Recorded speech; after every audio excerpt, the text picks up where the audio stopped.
All month, we've heard about slowing down Jalen Milroe. Can you talk about maybe some of the other pieces you've seen on film and who else has stood out and what you need to do? I mean, I think if you look at their whole offense, and it's a really explosive offense, but they've also been really balanced, which I think has made them play winning football this year. They play very complementary football, I think similar to our own team. So they got a really, really big, powerful, physical offensive line that they can lean on. They got, 3 different backs that all do different things, 3 different tight ends that all do different things, they got a track team at wide receiver, lots of speed.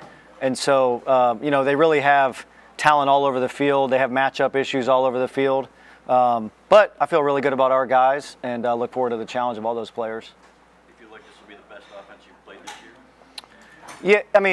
Yeah, I do. I think when you combine their offensive line, their quarterback's ability to make plays, the speed they have at receiver, their ability to run the ball, the extra time to prepare, I think when you take in all that, and they're in the Final Four for a reason, they're in the top 4. So it's a great challenge, and one that we really respect how they play and how they operate, and one that we really look forward to the challenge. Jesse, in the last month or so, Isaiah Bond has kind of stood out as their go-to guy as a receiver. What have you seen from him on film that think might give your secondary some fits? I think his speed, they run routes with him that allow him to hit like top end speed and take the top off at times, get him the ball in space at times. So I think just his speed and his ability to make plays after the catch, I think he's really good with the ball in his hands. There's not a lot of guys out there that run the track times that he's run. So the speed is legit. The playmaking ability has been real. He's become a really good, I think he's developed really strong chemistry with Milroe, and playing really well. He's going to be a tough challenge for us. What can you carry from trying to defend Lamar in practice in Baltimore to trying to defend Jim? Yeah, I do think there are similarities there, and it's really their ability to make the play after the play. The second play in football is what really makes the elite quarterbacks really good. Even the guys that aren't perceived as great athletes over the years. Aaron Rodgers was always elite play after the play. Lamar, even Brady back in the day, the ability to stay alive and then still throw the ball downfield. And then what these guys do different is now the ability to stay alive, throw the ball downfield, and take off and run and be a running back once they have the ball in their hands, or be a receiver. With their speed. So there's certainly things that we always tried in practice, or maybe watched other teams try to defend Lamar. So there's certainly a little bit of experience in that, and studying film and talking to different people. But I think he's his own player. He's played at a really high level. He's a different type of runner. He can run he runs with power as well, and he really runs like a 225-pound tailback once he's in the open field. And I think the key is that's how you have to try to tackle him. You can't leave your feet. You can't you can't try to push him out of bounds. You have to tackle him as if he's Derrick Henry running the football. Jesse, this is your second playoff, obviously. Is there anything you learned from last year and you changed going into this year in terms of install or just? I think Coach has, it's kind of been alluded to the changes that we've made just in preparation. But I think personally, yeah, you certainly learn. I think anytime you lose, you learn, and you try to look back of why. You try to look back and maybe why you didn't execute at the level, why you didn't play with the fundamentals at the level. So it really, the experience of that really dictated our entire philosophy going into this year, with the emphasis on certain things for us. And it's, it's paid off so far, and really talking about it at this point is what it is. We're excited to get out there on Monday and see if it was worth it. So. What did you talk about facing? You kind of touched on facing Milroe and the dangers that he has with his legs. Yeah, he's an elite player, elite athlete. Like I said, capable of making those second play. And then they also design runs for him. So there's times where offensive football is really 10 on 11 when the quarterback is under center and he hands the ball off. He's really not a factor. But what they make you play 11 on 11 with how they use him, his ability to run the football. And then, like I said, his ability to make huge plays in the passing game. That is, his deep ball accuracy, his ability to throw the ball downfield, the plays that Coach Reese and those guys have schemed up for him really complement how he plays. So it's a very well-constructed, well-designed offense for his skill set. And certainly over the last, 7, 8 games, he's played at a really, really high level. So. What kind of looks has Alex Orji given you at that position in the scout team, and who has been able to kind of replicate things as far as the receiver position on the scout team for you? Yeah, like all of our receivers have done a great job. Iman Dennis is one guy that really sticks out because he has some really top-end speed. So his ability to kind of run some of those routes that take the top off the defense has been good. He's done a great job of giving us those type of looks. Alex, Alex in his own right is a really good athlete, really good football player. I think he has a chance to be a really good quarterback here down the road. And so he's certainly done a great job of trying to give us the best look of Milroe. Milroe's a guy that has played a whole season, been in the top 10 in the Heisman, so to compare a guy that has only played a few snaps this year to him is really unfair. But, his skill set is our best look at trying to be prepared for Jalen. So Alex has done a great job giving us a good look.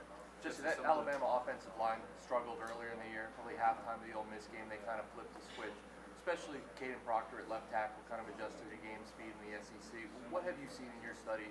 And is there anything that you can do to try to exploit a freshman left tackle in this game? Yeah, I think like any freshman playing for the first time, it might take a few weeks to get fully up to speed. It's a guy that a year ago was playing high school football, so he's massive. He moves pretty well for his size. They've done a good job, I think, at times giving him help on certain rushers throughout the last 6, 7 games. I think they've given him a little bit more of the chip protection and stuff like that. But he's a really good player in his own right. He's been able to block people one-on-one. He's super powerful in the run game. He can knock people off the ball. So great challenge for us. And, we look forward to our guys having opportunities against their offensive line. They're really good. I think our players are really good. I trust all of our guys that play up front. And I can't wait to see them go out there and compete against that really good offensive line. Jesse, for some of the guys on the defense that maybe were a little less heralded when they got to Michigan, whether it's Rod Moore or Mike Barrett, what are some of the traits that those guys have? I know you didn't recruit them, but that maybe allowed the coaching staff and then you to think that they could ascend to the level that they have. Yeah, number one, they love football. And this day and age in recruiting, I think that's tougher than maybe 10 years ago. There's so many factors. But they love football. They put in the time, they put in the work, they trust the process. They have a skill set.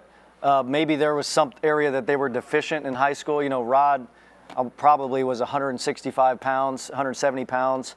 Mike B was like an undersized athletic quarterback, running back, linebacker, DB. So guys that are versatile, play a lot of different positions. When you're able to do that in high school, you show some sense of football intelligence. You show the ability to play in the open field, which football is now. So even when you're playing quarterback, you're playing running back, a lot of times that skill set translates to playing in space on defense, playing linebacker, playing safety. So those guys just, like I said, other teams probably look back now and wish they would have recruited them, And so it's a credit to those guys. It's a credit to Coach Herb, Coach Harbaugh, kind of the development process that we have at Michigan. And then in their own right, those guys have developed themselves into great players through a lot of hard work. Jesse, how hard is it to suss that out in the recruiting process, find guys who truly love the game, given all the other kind of factors going on these days? It's just research, It's trying to talk to as many people as possible, trying to figure out what makes them tick, trying to make sure that, like, football is I think when you choose a college, it's a lifelong decision. And I think that's been lost a little bit in the process. So some people are looking for certain things, or some people it's like the quickest football deal. But at the end of the day, like, that's where you're going to get your degree from. That's a place that hopefully is going to set you up for long-term success in life, regardless of football. So it's definitely become harder.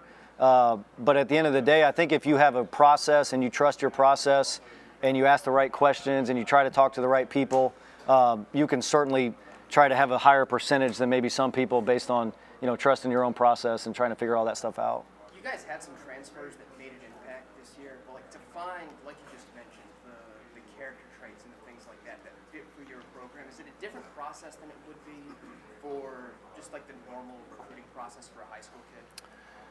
I don't think it's that different. I mean, I think like anybody you bring into the program at Michigan, they better love football, number one. Like they better love football. They better love the process of trying to become better at football.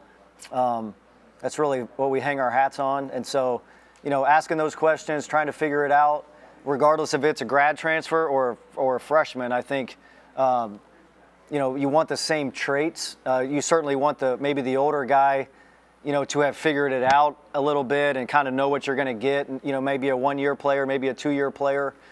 With the young guy, certainly there's more room he has more room for development, more room for growth. But I think the process of trying to figure out if they're a good fit is very similar for the young guys and the older guys. Jesse, what is this last couple weeks process like for you as coaches? So transfer portal opens up, early signing period, holidays, and then trying to prepare for this actual game. Yeah, it's really interesting. I mean, the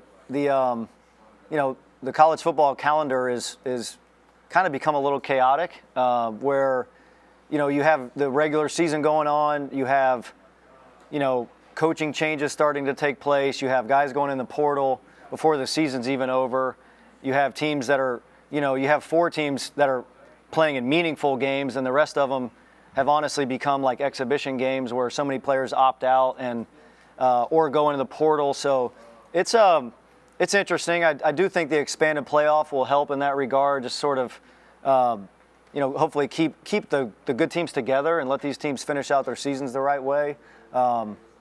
But for us, like, it's kind of like whatever they tell you the calendar is, whatever they tell you the rules are, that's what you got to try to maximize. And so that's what we've tried to do since the Big Ten championship game is maximize our windows in recruiting, maximize our windows in trying to see what's in the portal that we might be interested in, and then certainly maximizing our time in preparation for a great Alabama team.